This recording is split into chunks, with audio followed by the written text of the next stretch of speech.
Bom, boa tarde. Oi, boa tarde. Meu nome é Cássio. Eu fui convidado aqui para conversar um pouquinho com vocês sobre a questão de LGBTfobia e educação.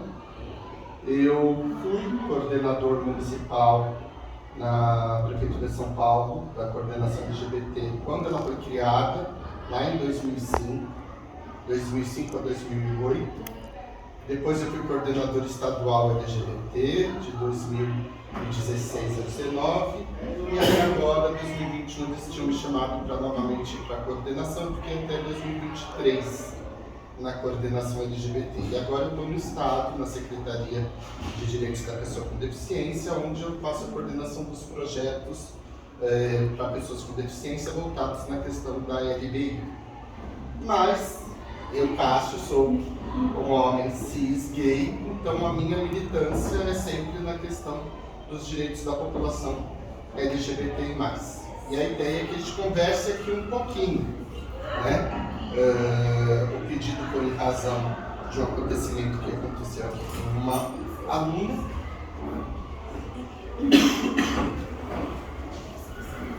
Então a gente vai fazer essa conversa com vocês, tá bom? É mais um bate-papo. A ideia é que a gente vai trocando aqui impressões, ideias, enfim. Tá? E aí, para a gente começar, eu gosto sempre de trazer, né? Se eu estou pensando no espaço, na educação, eu sempre gosto de trazer esse pensamento do Paulo Freire, que diz que a educação é um processo constante de criação de conhecimento. Por quê? Porque a gente não vai trazer aqui para vocês uma regra ou uma solução. A gente vai juntos construir algumas questões, tá? E também porque acho importante que, quando a gente pensa na educação, é pensar que a gente não está apenas para transferir conhecimento. E por que eu falo disso?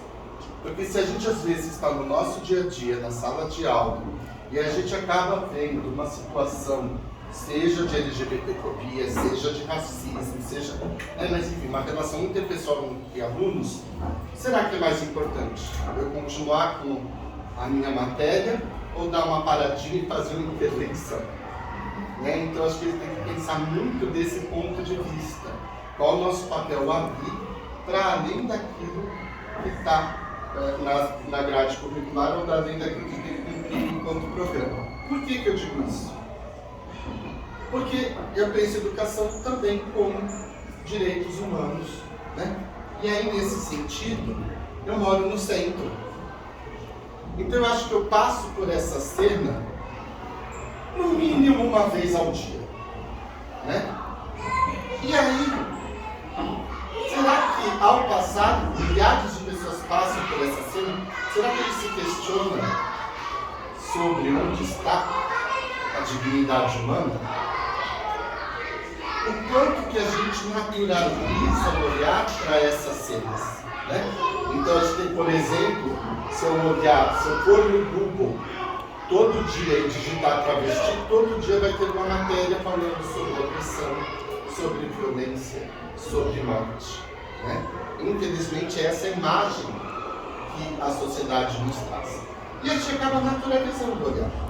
Porque eu leio a notícia, tá ali no G1, saiu no Terra, eu digo, mais um. Né? É a vida que elas escolhem. Né? Então, será que a gente para pensar? Será que realmente é a vida que elas escolheram? Né? Será que a gente não acha mais tranquilo pensar assim, não é comigo, é uma escolha delas, ok, vida de segue. E a gente acaba naturalizando. E aí, o problema está justamente em naturalizar. Por quê? Porque quando eu penso na população LGBTI+, e direitos humanos, eu, Cássio, gay, ainda tenho meu direito de me vir cerceado. Por quê? Porque eu ainda tenho minha orientação sexual e identidade de gênero criminalizada. Então essa notícia ela é de janeiro de 2021 e ela diz que 2 homens foram condenados a 80 chibatadas por manter a relação sexual. Você olha o título da notícia e você diz, eles deviam estar apontando na via pública, né? Aí a gente vai para a matéria, e na verdade eles foram presos dentro da própria casa, denunciados pelo proprietário. A quem eles estavam ofendendo? O que eles estavam causando de mal para a sociedade? E aí quando a gente pensa que é a polícia que invadiu a casa, o quanto esse Estado violou direitos. Né? E a gente acaba não se dando conta disso. A gente não percebe, por exemplo, que a gente tem mais ou menos cerca de 70 países em que é crime ser LGBT. Né? A gente tem tido cada vez mais países aprovando leis que criminalizam pessoas por serem quem são. A gente teve Uganda, Gana, e tem uma série de outros países. Quando eu olho só o mapa da África, nós temos mais ou menos 32 países em que eu jamais poderia chegar lá e dizer: oi, eu sou Cássio, eu sou gay. Né? Porque são países que vão desde a pena de morte até a prisão. Então, a gente sabe qual que é a religião, né? Que são países muçulmanos? Alguns são. Tá? A questão da religião tem interferido bastante nessas novas leis. Mas não acho que seja só essa questão. Tá bom? Até porque quem aqui é professor de português ou de história? História. Quem conhece a epopeia de Gilgamesh? Já ouvi falar. Então, talvez ela é considerada o primeiro escrito da humanidade. Ela é lá de 3.000 e tantos anos antes de Cristo, na escrita cuneiforme em tábuas de argila. E ela conta a história de um deus herói que era Gilgamesh e a relação dele com o homem Enkidu. E era uma relação também de amor. E quando Enkidu morre, a busca dele pela imortalidade para poder trazer de volta à vida seu companheiro. Então, se a gente começa com essa história lá atrás, será que a culpa é só da religião? Então tem uma série de outras questões, mas o que acontece é que a gente tem visto cada vez mais países aprovando leis de criminalização de orientação sexual e identidade de gênero. E detalhe, eu, Cássio, se quando lá na escola tivesse conhecido a história de Gilgamesh, talvez tivesse me sentido mais fortalecido para saber quem eu era. Né? Porque um dos problemas que a população LGBTI tem como um todo é a falta de uma representatividade positiva. Então eu estudava num colégio particular, sim, eu alunos que eu achava que era o único viado do mundo. Porque nenhum outro ele dizia eu sou. Então a impressão que eu tinha é, estou só no mundo. E essa sensação de solidão é que vai trazer uma série de questões que a gente vai ver pra frente. Tá? Então um outro exemplo, que é a questão de um caso que aconteceu também em 2021 no Irã, onde um rapaz de 20 anos foi morto pela família porque ele tinha cometido um crime de honra. Qual o crime dele? Ele não foi aceito no exército, porque ele era homossexual. E aí a própria família matou o rapaz para, de certa forma, desonrar, mas para que esse crime não recaísse, essa desonra não recaísse sobre a família. Tá? E aí, quando a gente olha os relatórios da ONU, eles também apontavam lá em 2021 que o Irã ainda se utiliza de choque elétrico para tratamento de crianças LGBT. Né? Então, a gente ainda tem essa questão muito presente. Aqui no Brasil também já teve. Se eu for pensar aí na história, lá nos 1900, se a pessoa se assumisse lésbica, gay, trans era uma realidade, a pessoa também era levada aos manicômios. Qual o tratamento do manicômio? Eletrochoque e até 1981 lobotomia.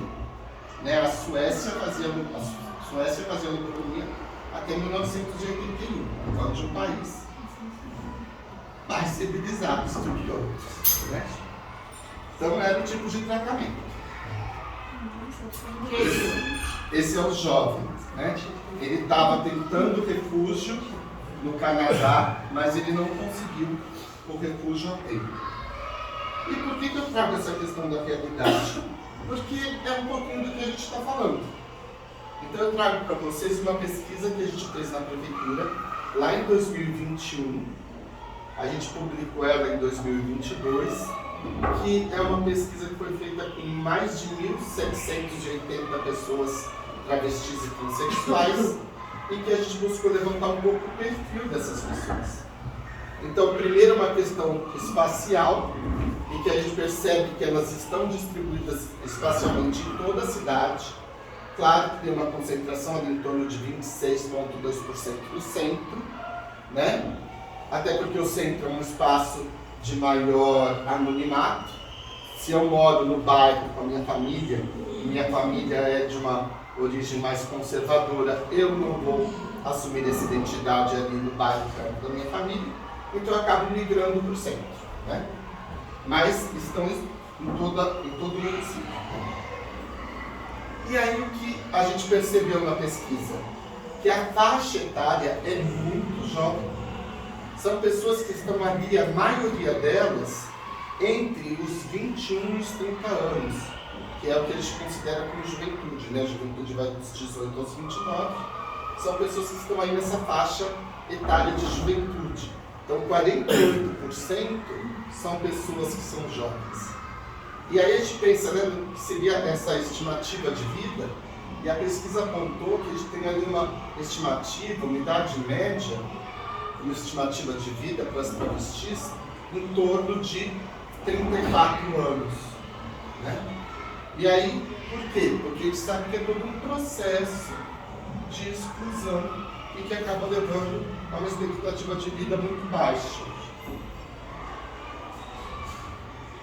E a mesma coisa quando eu penso assim, né? Então, falando de escola, como que estão elas nessa situação escolar?